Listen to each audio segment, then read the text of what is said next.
All right, Sam. Who do we got right now? We've got the head coach of the San Francisco Dons, All right, how do Coach you say his G, name? Chris Gerlufsen. There you go.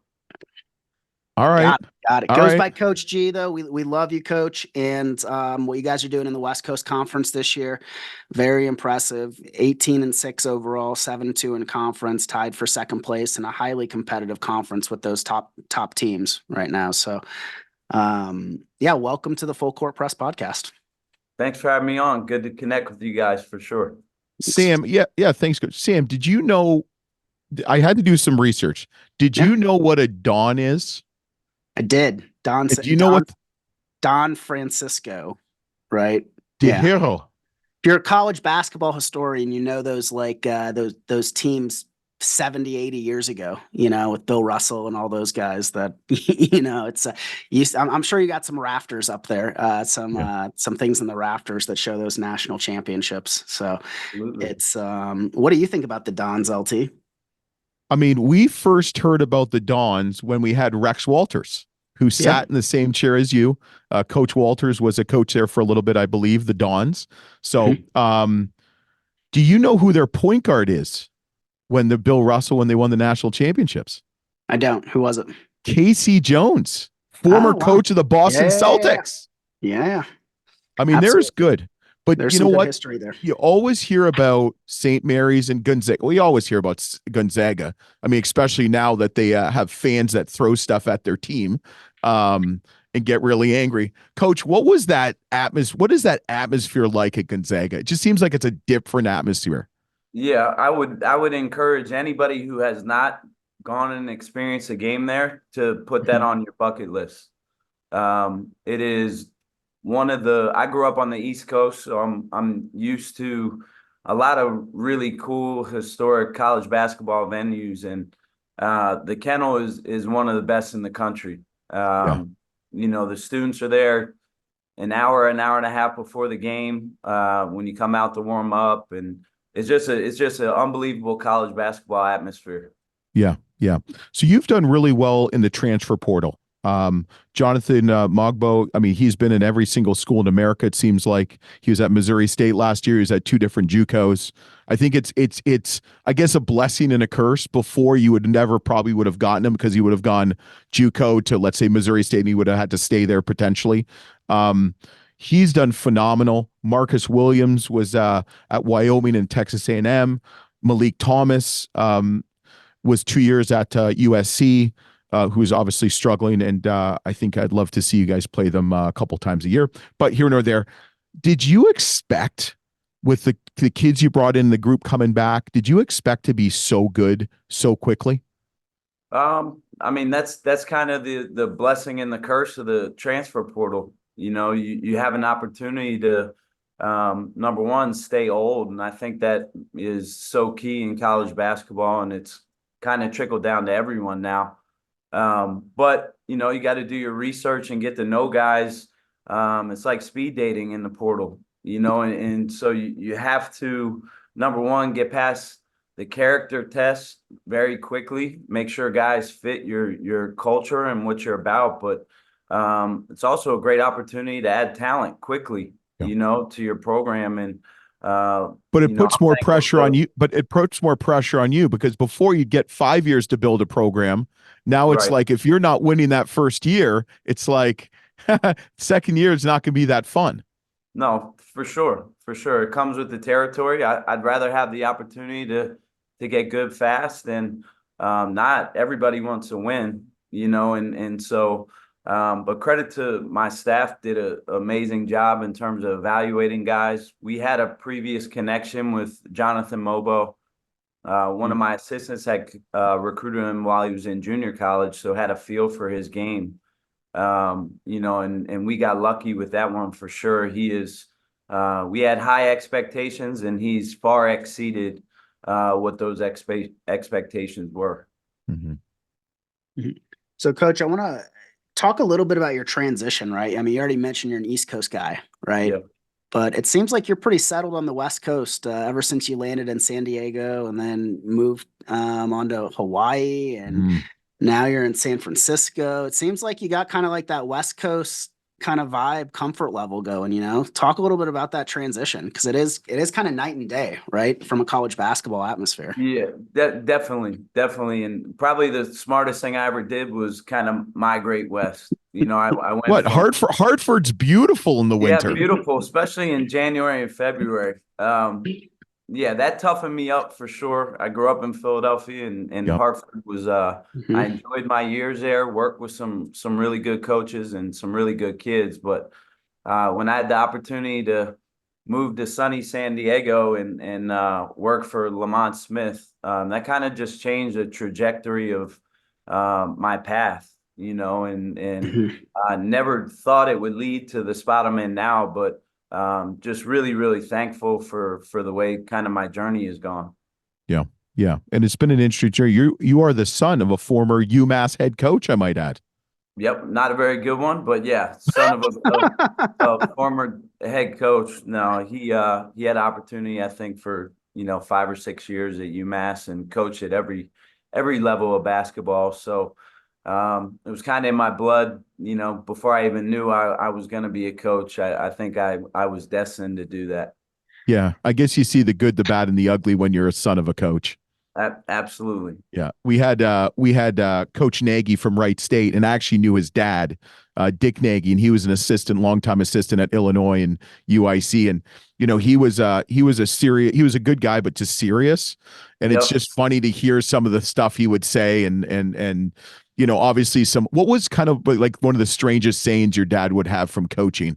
Like he'd be like, what the hell is he talking about? Like, what did Coach Nagy say? I don't Sam? even remember. There Oh my was God. So my buddies just and random teammates. stuff. Yeah. So, Yeah. Yeah, I don't know if I can remember a specific saying or word. I just have like really vivid memories of, being super little and being at practices on Saturdays and Sundays and just basically living in the gym, and traveling with the team. And those are things I'll never forget. And I think kind of put that kind of bug in me in terms of just wanting to always be around basketball. Mm-hmm.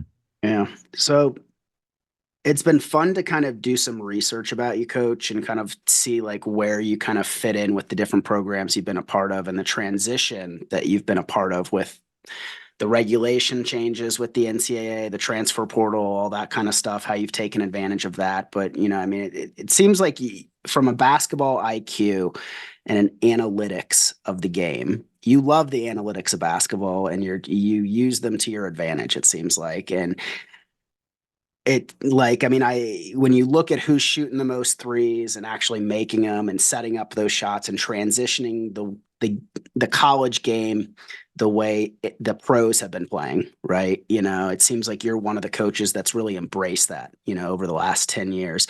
And I'm even looking at like Jonathan's, recruiting and stats this year where, all his recruiting was about how great of a defensive player he was, right?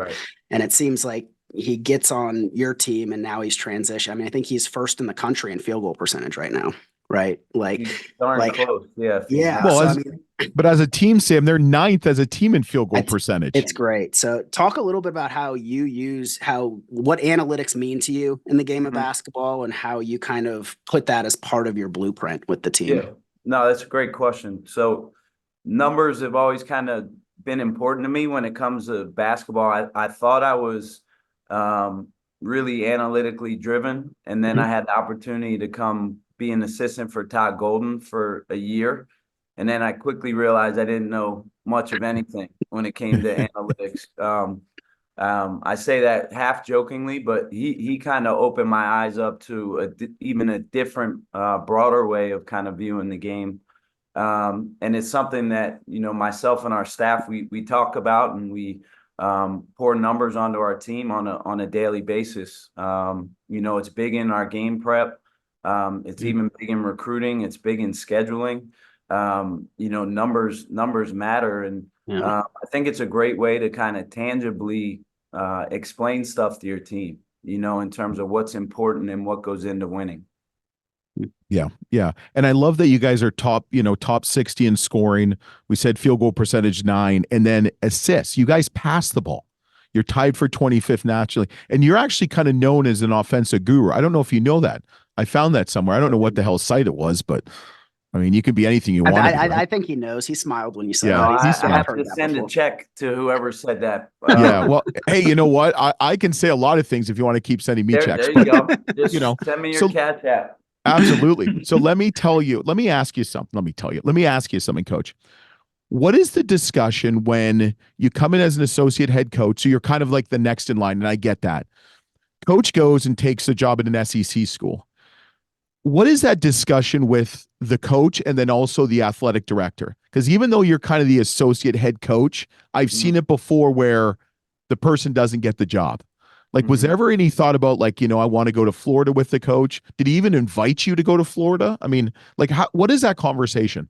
So, thankfully, I was working for a guy who we had a tremendous just friendship, and so the communication piece was about as good as it can be. So we had a lot of conversations throughout the course of the year, just in terms of what the future looked like for him, for myself. The lines of communication were open early and often with our athletic director at the time. So nothing was really a surprise when everything happened. And funny story, we had played in the NCAA tournament and lost the overtime game to Murray State in Indianapolis. The next morning, it comes out that Todd had accepted the job at Florida, and we're on the charter back to San Francisco. And in between the time we left Indianapolis and the time we landed back here in San Francisco, I had already been named the head coach. So the whole interview process went on the charter flight with our president, our athletic director, our vice president. It was like musical chairs on the charter flight back, but just really thankful for just the speed in which everything was handled. Hey, honey, I'm coming home. I'm the head coach now. Yeah, so I was still an assistant in Indianapolis, and when we got back to here in San Francisco, I was a head coach. So did you have to provide references that way for anyone else? But yeah, did you have to provide like references and stuff like that? I did not, thankfully. So talk about your team a little bit. What has kind of surprised you? What are you guys doing well? What do you need to work on? Yeah, I think that's the question. Good question. Thanks, LT. Appreciate it. The kind of beauty of our team right now is that I think we're not even close to where we can get to.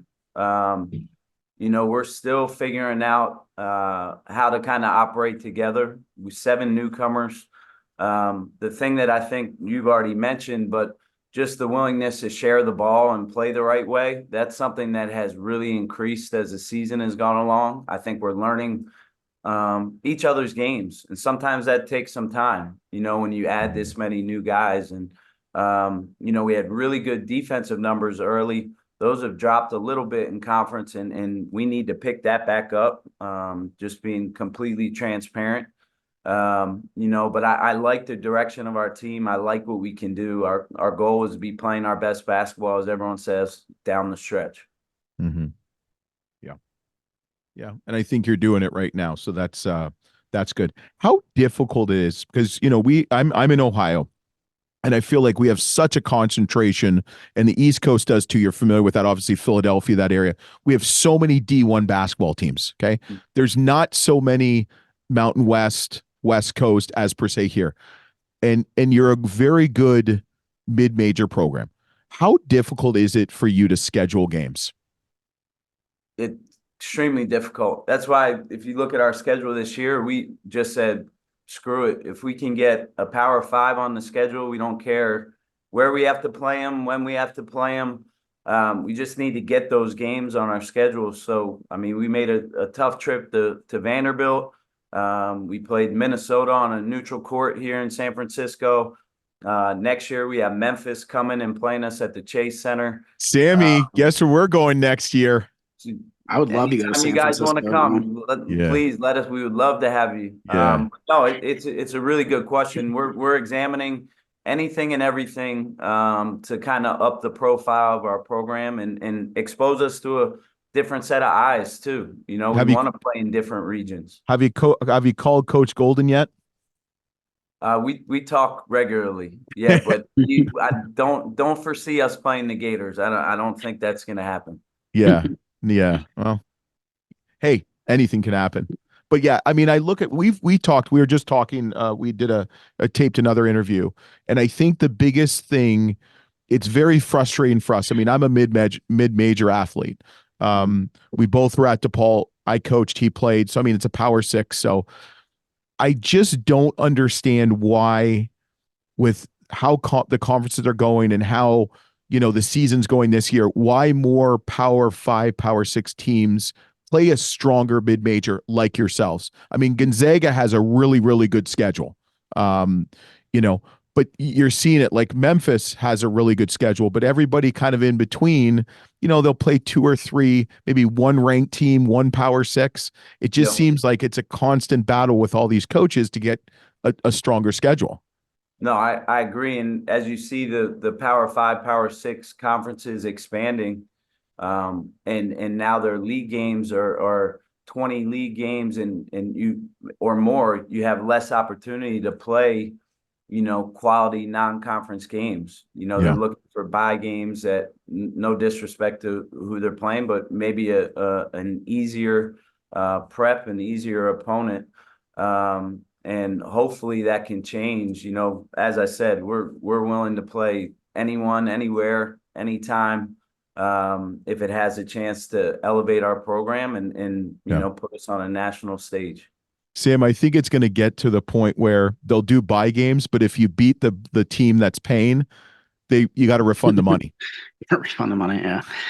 No, I mean, it's I mean, all things considered, you look at your schedule earlier this season. I mean, it's pretty good schedule. And some of the teams that you played against, you didn't know what their outcome, like a Utah State, for example, right? I think you guys lost by one, but they've proven that they're a top 25 team right now, And no, you try to, in the scheduling piece, identify teams that you think have a chance to be at the top of their league, and so as they win games as their season goes on, it metrically helps you. That's where the analytic piece, I think, comes in from a scheduling standpoint. You also don't know, sometimes teams can dip, and we experienced that last year with some of the teams we thought were going to be better and just wound up not being that. But there is some, I guess, science to that in terms of how you build your schedule. Yeah. So I want you to talk a little bit about the West Coast Conference, and where you see the outlook of that right now, kind of midway through the conference schedule. And, it seems like, the Dons, Gonzaga, St. Mary's have kind of proven that they're kind of the top three programs. You guys are on a 3-game winning streak right now. St. Mary's, 10-game winning streak, very, very tough program right now. But, when you start talking about numbers and, where you want to end up in the conference and, any games you have circled, the next couple weeks here. Yeah, not to give you coach speak, but the next game is a game I've scheduled and circled. We have a tough trip down to Malibu on Thursday. With 7 a tough trip. Yeah, who says a tough trip down to Malibu? Seriously?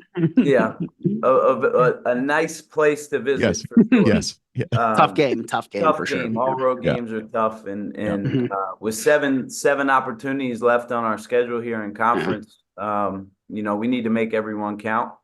To be 7-2 is great. I don't think we're not satisfied with where we are. We have two more opportunities against two opportunities against Santa Clara. One coming up this weekend, which will be big games for us. We have an opportunity at Gonzaga here at the Chase Center, and then also have to go on the road to St. Mary's. But every game of conference is a battle. Doesn't matter where teams are stand in the standings. We just need to continue to get better. Yeah. Yeah. And I think the way you're playing, and I think the way the conference is going, I mean, I'd be shocked, miffed. I might actually send not a hate mail, but the dog poop on their front lawn of the NCAA committee might not be dog poop anymore. Might be mine if you guys don't get 3 teams in the conference. I think you guys, the body of work you have done, St. Mary's has done, and Gonzaga has done, I think warrants it.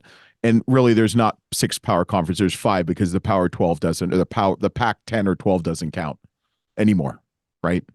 You said that. Yeah.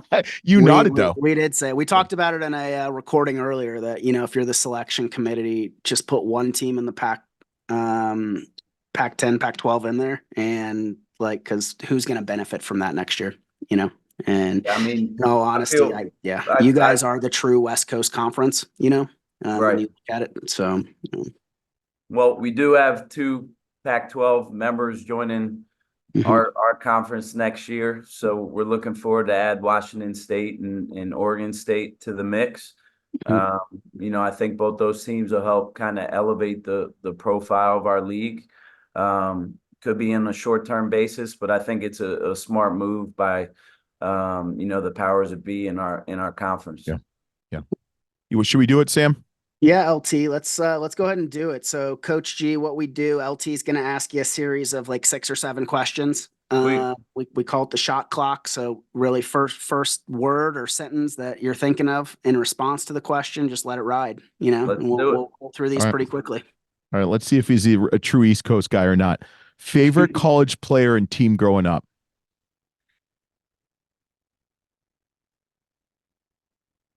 I would say, wow, I could go a lot of different ways with this. Oh, just go one way. I'm gonna go Mark Macon. Oh, Temple. Mark Macon. Oh, that's a Philadelphia response for sure. Yeah, Mark Macon was a ball player.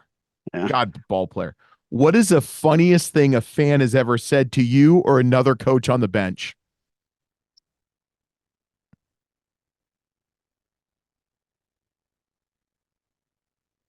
Last year at Fresno State, I think a fan told me that I look like a professional soccer player with my haircut. I thought that was pretty funny. It's a compliment, kind of. I think that's a compliment, Coach. One word to describe the WCC conference. Competitive. Okay, good. On a scale from 1 to 10, how would you rate your mascot? And be honest. Don't give me a 10 if you don't. No, we're a 10 for sure. Does it ever kind of creep you out that he has a green hat, green gloves, and a cape? No, not so much. Okay. You have to think about that one. One team or arena you have always wanted to coach in. I want to take my team to play a game at the Palestra in Philadelphia. Oh, who would you want to play there? Anybody in the Big Five. Doesn't matter, right? That would be cool. That'd be really cool. Of your players, who is the funniest, the best dancer, and the best singer, but Sam has to tell me is the best rapper now? Okay. We've had a lot of head coaches come on and be like, none of my players sing. They just sit and rap. Yeah, they definitely rap. They take that seriously. The best rapper, not currly on the team, Khalil Shabazz, who was here last year. Yeah. One of your better players for sure. He's dabbled in the music scene, so I will say him, although he's not a current player. The best dancer for sure, Malik Thomas on our team now. Him or Dewato Newberry, they would be the best dancers. The worst dancer, I know you didn't ask that, would be Kyle Bankhead on our staff. That's not even close. That's great. That is great. Did you ask me one more? The funniest. Who's the funniest? And who's the funniest? And since you're throwing coaches on the bus, who's the least funniest? So funniest and least funniest. I think we got some characters in our program. I don't think everyone has a good way. We definitely joke a lot here as a staff and as a program. Good. The funniest.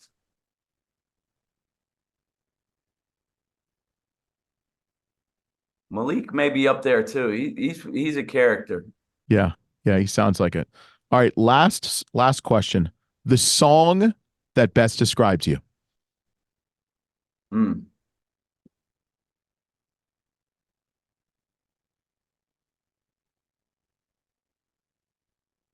have to think about that one. Yeah. Anything that comes to your mind? I mean, we've had Frank Sinatra, we've had Sade. We've Shot had, Day. Wow. yeah, I'm definitely in a music. I see you with your De La Soul yeah, over there behind you. I'm definitely a music aficionado. yeah, Sure. So I yeah. don't want to spit out something that's ridiculous, but yeah, I'm gonna get back to you on that All one. right, yeah, yeah. It's text us or email us that one. We had Coach Jones at Stetson did Smooth Operator.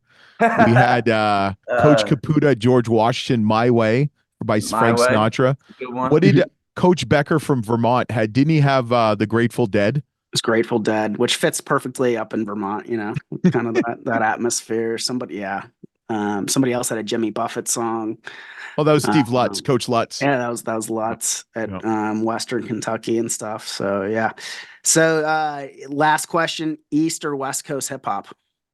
Um, I can appreciate both, but I grew up with obviously East Coast hip hop. But Oh, come on, man. um, You it don't even have to it it think all about that. it all started there for All sure. right, all right, I'm gonna go with East Coast. yeah. Yeah, that's what did you think? I mean, that's a tough. What you better be careful, Coach.